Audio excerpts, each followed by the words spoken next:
So yesterday we had a caller when we were talking about the Washington Nationals and the trades say that he goes to a lot of games and he went to a game after the trades and he detected what he believed to be lifelessness in James Some Wood apathy. and CJ Abrams. He was trying to posit that their mood was different after the trades, and that might be true, and that's why they weren't hitting. Well, James Wood's not even playing now, but it's carried over in the hitting. They were shut out yesterday, blanked by the Phillies. They're now 5 games under 500. Yep. 7 straight L's. 16 runs in the 7 losses. Yeah, that's what they've been relying on. They've been relying on the offense to carry them all season. And if that dries up, especially after you deal your best pitcher away in Foster Griffin, it's going to be tough to string together the curly dubs. And I don't think it was just with James Wood and C.J. Abrams. I mean, I think probably it affected a lot of those guys. Probably affected Foster Griffin because his name was thrown out there, and he probably knew he was going to get dealt. He just didn't know when and to who. But when he pitched against the Braves over the weekend, you know, he had probably his worst outing of the year. You're also playing the really good teams. You're playing really good teams. We talked about it with Paul a couple weeks ago. This was a really tough stretch in the schedule because they played Arizona and then Toronto at home, and they were chasing Arizona in the wild card. Toronto wasn't very good, right? Losing record. So losing that series definitely hurt them. Lost that series, and then you have to go on the road and play Atlanta and Philly for 8 games, and they haven't won one of those yet. So, and then James Wood's going to go on the IL. He's going to be out for about 10 to 14 days. It sounded like they're optimistic he'll be out the lesser amount of days. Like it doesn't sound serious. But they don't have to rush him back. Yeah, they don't have to rush him back. Season's basically over. Correct. At this point. And that's kind of sad. I saw Kevin Sheehan had I saw it on social media, but he had a post that I totally agreed with, is that because of the surprising start to the season, there was a little juice following this team. There was. Now it's gone. The juice is all gone. Juice has been squeezed. All gone. Yep. This is the worst performance I've ever been involved in. I mean, for 100 games, they were a really cool story. Right. I have far less interest in checking them out on a nightly basis. Yeah, I mean, I watched it a little bit last night, but I understand why you're saying that. Like if I'm out and about, I've got the app. I can watch it right there on my phone. A lot of times when I'm waiting for practices and that sort of thing. What does it matter now? Doesn't even really matter. They punted the season away. Yeah, and look, there was a few teams that were kind of in the wild card hunt that, you know, a few of them probably thought we're really good enough and we should add some pieces to try and make this, you know, a good stretch run. And then there's probably a few teams that overachieved, and the front office knew deep down they weren't going to win a wild card spot, so they wanted to get better for the future, and that's what Taboni did. Do you think, based on what they did the Orioles are this year, Matt, the Orioles are a game and a half back of the wild card. Yeah, I'm well aware. Yeah, I know you are. And they traded Adley for 3 of Boston's top 5 prospects.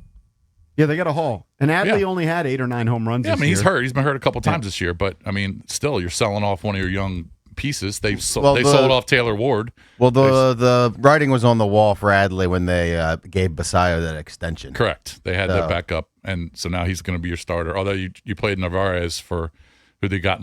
He can't hit. Well, both of them are been hurt for the last month. Yeah. But that's why Boston traded for Adley, because their catchers, Narvaez and Wong, just can't hit. I saw this on our Team 980 Twitter account, and it was what Kevin Sheehan said, and I totally agree with it. He goes, they went from gaining some relevance in the marketplace with fans who've been lying dormant for a while to back to where they started. To completely irrelevant. As long as they get to 67 wins, I'm okay. That's all you need. You just need the 67. I need 60. I need 12 more wins. But yes, you are correct. The season is going to be a disappointment overall. And the last 45 games are not going to be fun. Philly last night was kind of weird. I mean, Philly obviously tried to get better. They added Arias, who's a really good hitter from San Francisco, and he had 2 hits and 2 RBIs last night. But they moved all kinds of guys around. Bryce Harper hadn't played right field in years, and they moved him to right field last night. Very first hitter for the Nats. Dylan Cruz hit a line drive, kind of a tough play for an outfielder who hadn't played there in a while. But, Bryce made the play. But they moved guys all over the place. They moved their third baseman to first base, their second baseman to third base. Like I said, Bryce Harper went out to right field. Arias, who they just acquired in the trade, played second. They're going for it, but they had to move a bunch of guys around defensively. So their see how that starting works pitcher out. allowed 4 hits to the Nats. Well, he's an all-star. So Dylan Cruz got moved into the leadoff spot because James Wood's on the IL. Right. 0 for 4. Mm-hmm. And that kind of was what it was throughout. So you're just down on it. You're just down. It's just, I agree with Kevin Sheehan that you had a team that we would talk about on a regular basis because they were in the mix. Correct. Surprisingly in the mix. And we knew that there were flaws. The fatal flaw was the bullpen. Yeah. Mm-hmm. So I get why they needed to bring in bullpen arms. However, they've dropped in terms of relevancy. Eventually, they probably were going to drop anyway, even if they kept all those guys. Well, I know you don't want to hear that. Maybe you don't even believe it, but I do. I know when their season officially ends. I'm looking at the date right now. Sunday, September 13th. That's the day the Commanders kick off against the Eagles. Well, that's the day their season officially ends. You could ends. actually say it ends August 29th because that's when college football starts. I guess that's true. But once the football season, it officially ends, even though there once the Commanders start. Multiple games. I mean, their official last game is Sunday, September 27th against the Mets here at Nationals Park. Right. But their effective last game is Sunday, September 13th. They host the Angels at the end of a 3-game series at Nats Park. And I wonder what the attendance is going to be like. For that day? No, just the last 2 months in general. No, it's not going to be great. I mean, it's going to be sparse, I would think. Especially if guys like James Wood aren't playing. Yeah, they've waved the white flag. They've surrendered, playing for the future. I hope this doesn't happen again next season. I'm looking at their last home game. They only had 20,000. I mean, there's going to be a lot of empty seats. Well, let me look at some of the opponents. They're hosting Cincinnati for a series. That's not a real draw. They do host the Cubs August 11th through the 13th. I would guess there's going to be a decent turnout for that. Then they go on the road for an extended bit. Cubs just beat Scuba last night. In late August, they host the Colorado Rockies. There'll be about 5,000 for 4 people. games, followed by the Marlins in town. Ooh. I mean, that is a double gut punch of teams that nobody really cares about and bereft of stars. By the way, had they been able to stay in the mix and not had this losing skid, they would have been able to feast towards the end of the season facing some of those weaker teams. Yeah. Yeah, maybe. I mean, the Marlins have a better record than them. I mean, the Marlins are closer in the wild card than the Nats are. And they close the season with the Mets. But the Marlins have been pretty good all year. I mean, the Marlins are about 500. Mm-hmm. So I wouldn't call the Marlins one of those teams where you can just expect a sweep. Yeah. And they'll close the season with the Mets. That's the type of series where EB will bring Vinny and Joe and help add to the invasion of Mets fans at Nationals Park. Yeah. Any pictures of Bickle on the beach yesterday? What jersey was he wearing? I think he was wearing a really Although I think it rained.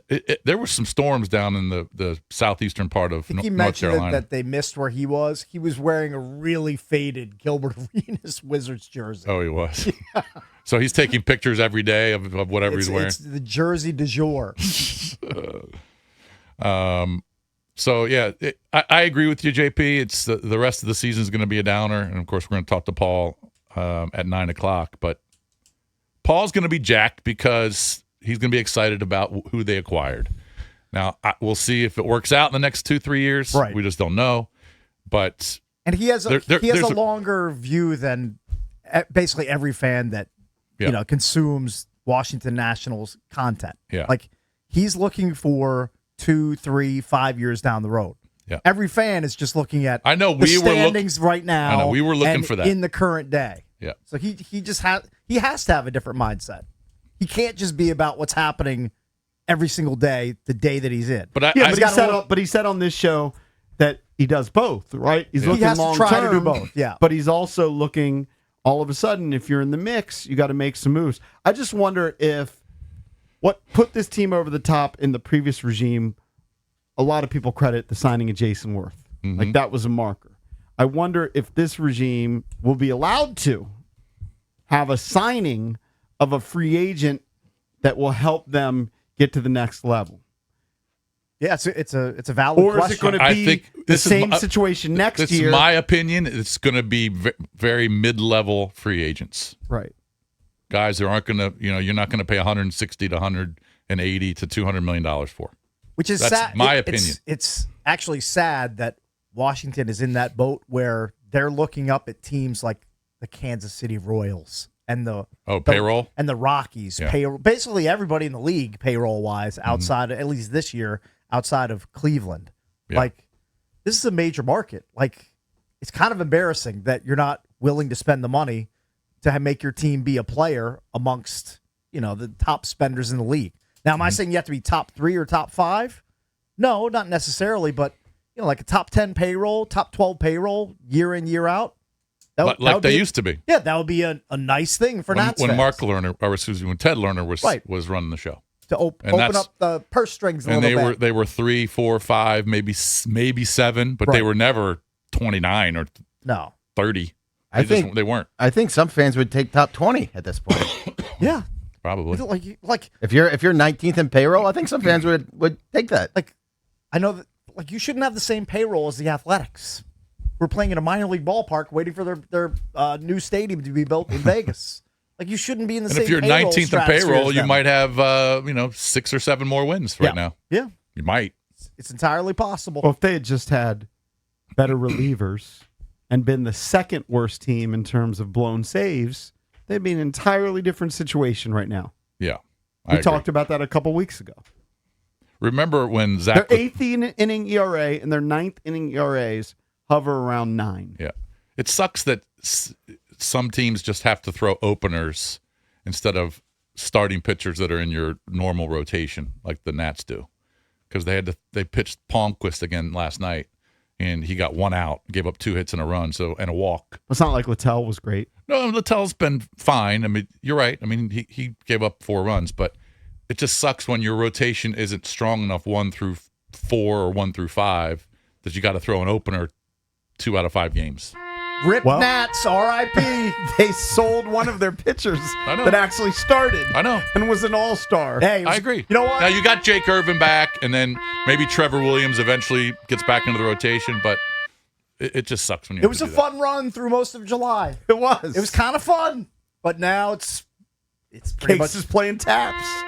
Well, I mean, they've lost 7 straight games, and they dealt their best pitcher away. Oh, and James Wood's hurt. He's out. Yeah, and their best hitter is on the IL with an oblique injury. They got really lucky, though, with injuries. They didn't have any real serious injuries to any of their big players.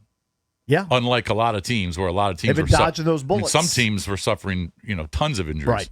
But the Nats were very fortunate that guys like Abrams and Wood didn't have any serious injuries. Now, Wood's going to be out for a couple weeks. That's fine, but he'll be okay. But they were very lucky that they stayed relatively healthy.